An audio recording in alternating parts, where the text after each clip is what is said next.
মেয়েদের কোনো ভবিষ্যৎ নেই, যেটা রয়েছে সেটা ভবিতব্য। মেয়েরা জন্মেছেই অন্যের সঙ্গে মানিয়ে চলতে, শৈশবে পিতার সঙ্গে, যৌবনে স্বামীর সঙ্গে, বার্ধক্যে পুত্রের সঙ্গে। নিজের কোনো ভবিষ্যৎ নেই, ব্যাস জীবন শেষ।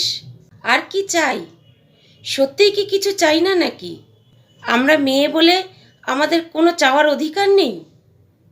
সেই ছোট্ট থেকে শুনে আসছি সংসার সুখের হয় রমণীর গুণে। সত্যিই কি তাই?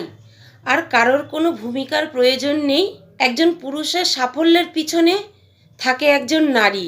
মেয়েদের ইচ্ছা অনিচ্ছা, ঘুম, খিদে কোনোটাই থাকতে নেই।